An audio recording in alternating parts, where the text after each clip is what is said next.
Despite Michael Bay claiming he wouldn't be returning to direct Transformers 5, the general consensus believed that he would return in the end. Now it appears that he really won't be helming the picture. Bay is in early talks to direct Paramount's 13 Hours, which is based on the true story of recounting the attack on the U.S. Special Mission Compound in a nearby CIA Annex in Libya on the 11th anniversary of September 11th. Bay went on to state that while he isn't returning for the next Transformers, this film will feature different elements and that it could bear similarities to Ridley Scott's Black Hawk Down, or even his own The Rock. Dennis, what do you make of Bay's comments and him not returning for Transformers 5? Well, I guess there's two parts to this. I'm happy that he's not returning to Transformers 5 because I think that franchise needs to be blown up and rebuilt again. I don't think that's going to happen. He's going to still, I think, produce it, and I'm sure his influence will be felt. But in terms of the 13 Hours, the Benghazi movie, if I were Michael Bay, I would stay away. I mean, it's a highly controversial subject matter, and this is a person who does not have a subtle hand. And he's someone who turned something as, you know, supposedly innocuous as Transformers into a controversial thing. Like, if people are fighting over just that, imagine if he does a movie like this. I mean, if he were actually gonna do it in the way that Black Hawk Down, like Ridley Scott did, or Paul Greengrass when he did United 93, where it's more of a retelling of events versus actually like a viewpoint. I'm afraid Michael Bay, and we've seen in his other movies, he has the flag-waving, America F yeah sentimentality, and I think if he does that to something like this, it's gonna just, I don't know. If he thinks he has controversy with just the Transformers movie, this is gonna be way, way worse. Schnapp?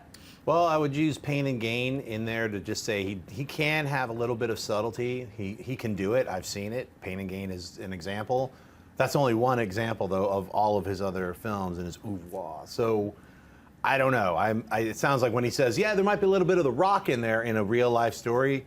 You know, if you go back and watch The Rock, that's like a nonstop action film with incredible, amazing car chases. And I like that movie. I love that film, but it's an action film. Yes, it's not a retelling of something that's real, and you know, that's where it's like, you know, taking liberties and you know, smashing cars and stuff. It seems a little weird to me, but you know, do I care that he's on a Transformers 5? No. So.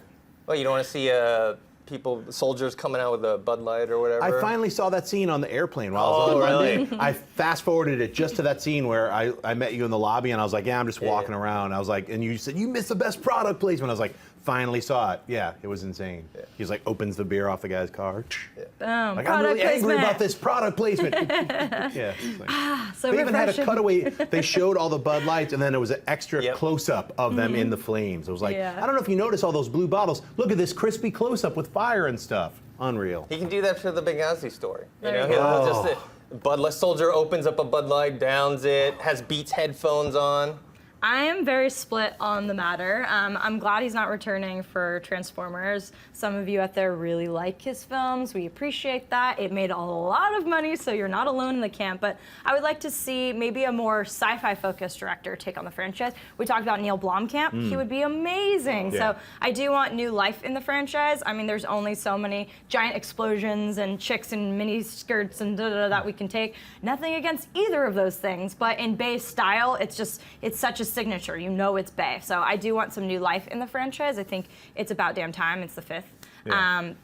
I totally agree with your sentiments about taking on a historical piece like that, that if you think Transformers is divided, then imagine this. But I also admire it because, you know, when you're taking on something as controversial, anything in politics really, especially something that's still ongoing and relevant, I mean, it's really risky and it's really bold. And I think just as a filmmaker, it's just showing he wants to continue stretching and expanding himself. So I do appreciate that. The result might not be good, but maybe it will be, because we did have The Rock and we did have Bad Boys and we did have good films from him. You know, so I don't know. We'll see how it goes, but it is a very risky move to take on something like that. But maybe he's got an eye for it. I mean, if it comes out like Black Hawk Down or United 93, where it is kind of more taking a step back away from it, I'll give him props. Yeah. But I'm just worried. Yeah, that's fair. Hey everyone, if you like this video, click that thumbs up button and make sure to subscribe to our AMC Movie News YouTube channel. It's free and helps you stay up to date with all the latest movie news, as well as our daily AMC movie talk show.